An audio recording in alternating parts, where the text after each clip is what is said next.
Hi BookTube, it's Amy, and of course it is time for my Friday reads.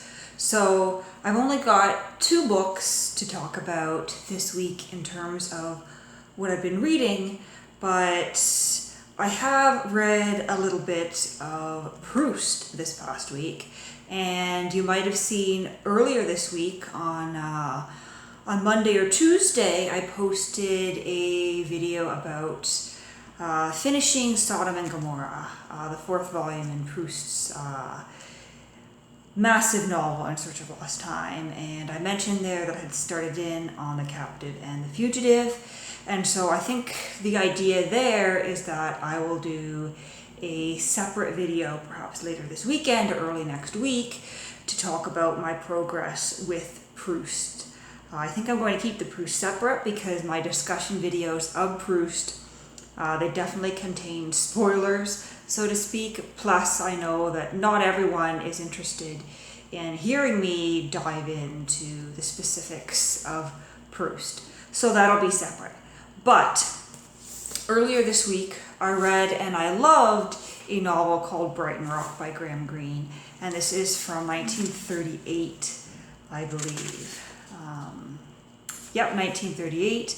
This particular edition is from 1947, and it's something I picked up secondhand at Black Squirrel Books. And let's see, I think I paid $5 or $6 for it. I paid $5 for it. It's one of the older books on their shelves there that they've had for a while, so the price was penciled in. More recently, they have stickers. And this is interesting too. It looks as though someone got this book in London in April of 47. T.R. Van Gerwen. I'm assuming that must be the name of someone who owned this book at some point. But this was an incredibly fun and gritty novel to read. It was a lot more gritty than I expected. You don't really expect British novelists of this era to be all that gritty. Instead, it did remind me a little bit of some of that hard-boiled detective fiction that was popularized by authors like Raymond Chandler and Dashiell Hammett. But this is not, a hard-boiled detective novel, but it does have that flavor to it, so to speak. So we are introduced to a journalist in the opening chapter of this novel who, before long, ends up dropping dead, and his death is ruled an accident. But there is a 17-year-old who's referred to often in here as, the boy or Pinky. And Pinky claims that his gang murdered this journalist, and we're not sure entirely why until later in the novel. But to cover his tracks, the boy Pinky decides that he's going to have to kill some more. And not only is he going to have to kill some more, he's going to have to take care of this young waitress by the name of Rose, who perhaps saw something that she shouldn't have and spoke about something that could send him to jail. And so he's got to take care of her as well. And his conclusion is that the easiest way to make sure a woman can't testify against you in court is to just go ahead and romance her and perhaps marry her. So he's got this idea in the back of his head, but he's a very ill-adjusted young man. He's taken over this gang from someone who has recently died, and the opposing gang in this town, in this vacation resort town called Brighton Rock, they don't think a 17-year-old can cut it, and so they see him as easy prey to get out of the way, but he is determined to show them who he is and what he's made of and how much power he has. But he's a very self-destructive person, a very destructive person all the way around, and so he is harming his friends and alienating himself from them. And he's even portrayed as very ill-adjusted in the society he's in.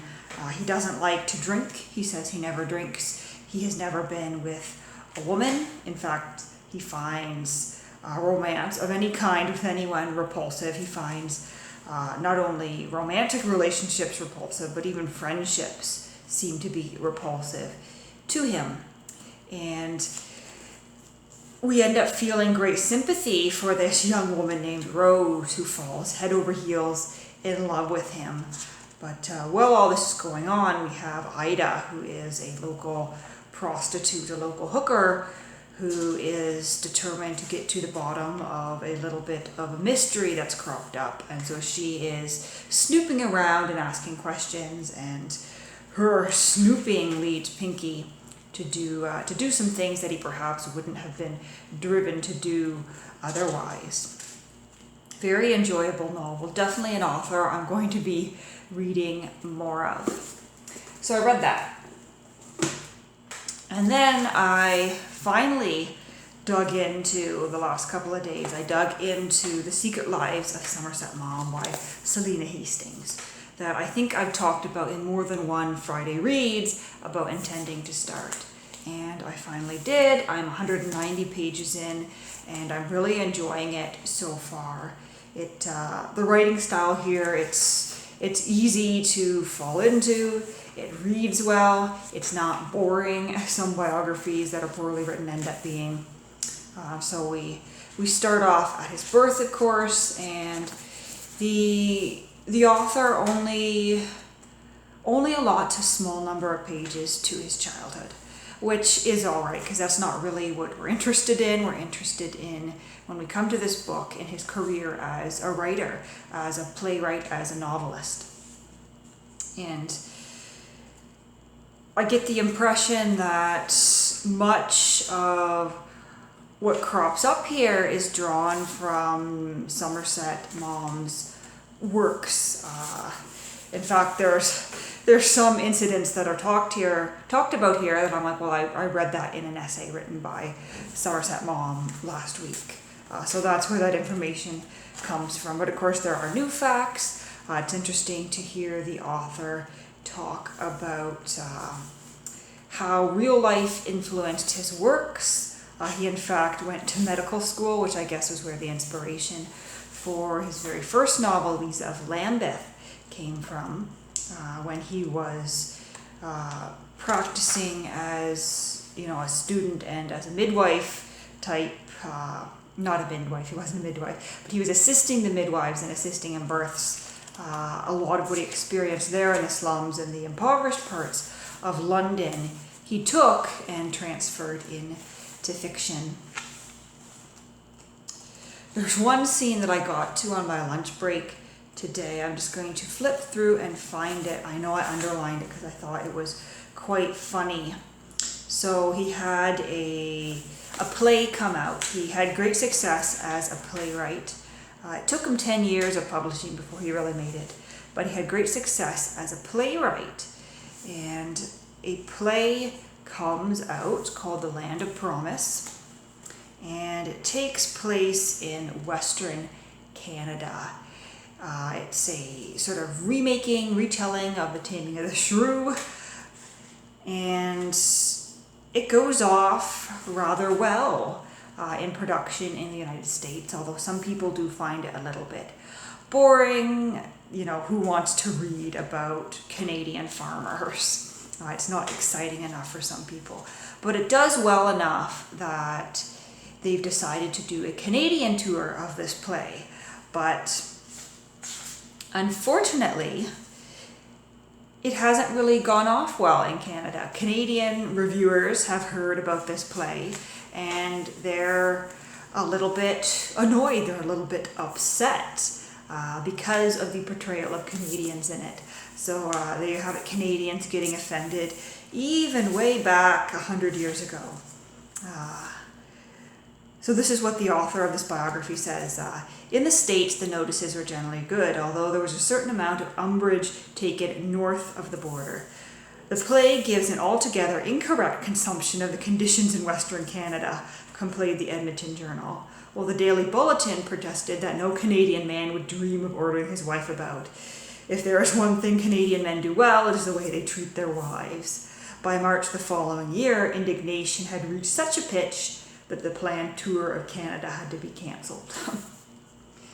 I don't know why, but I just found that really funny to hear that Canadians were so offended about the way they had been portrayed, that a world-famous playwright and novelist like Somerset Maugham ended up having a production tour cancelled in Canada because it was thought that it was too controversial or that no one would go to it because they were offended.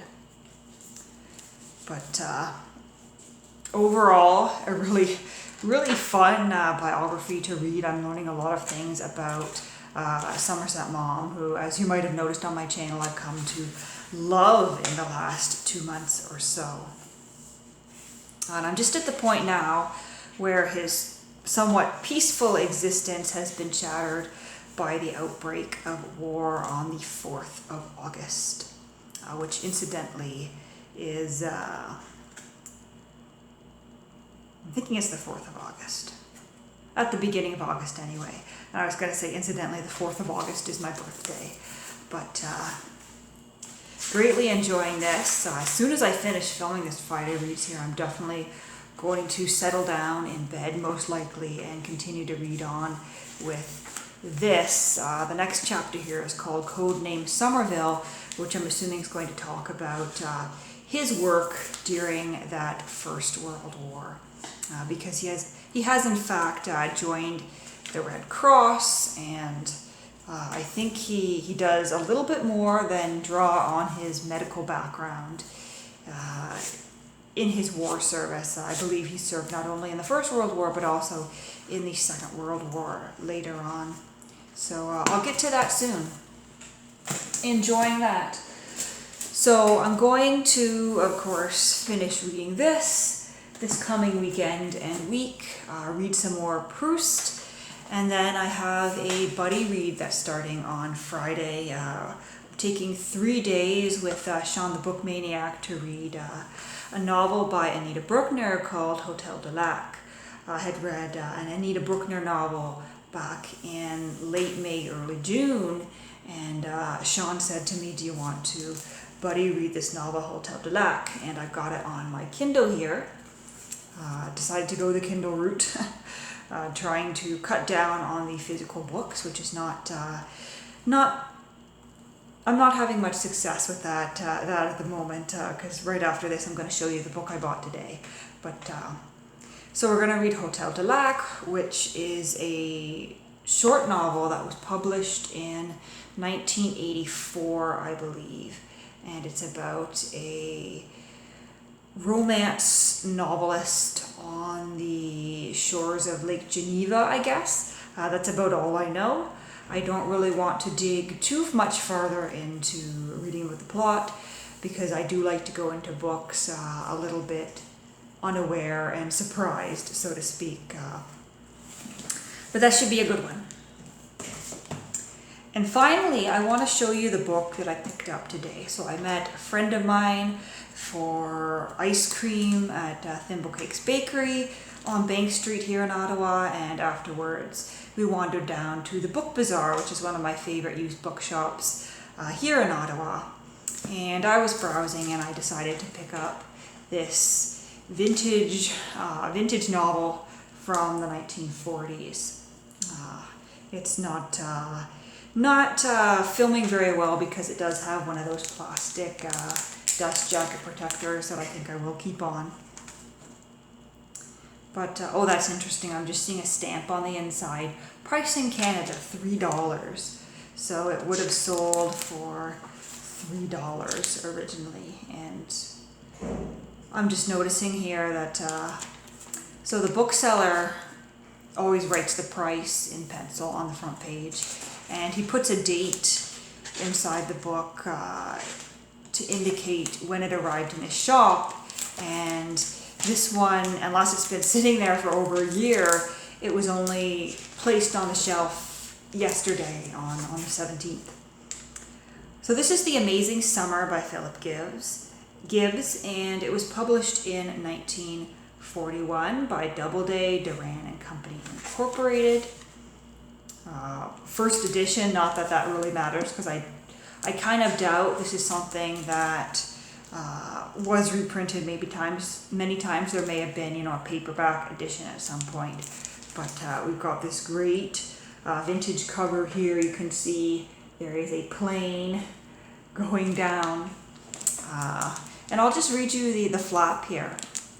So it says, it's an exciting and moving novel of the Battle of Britain.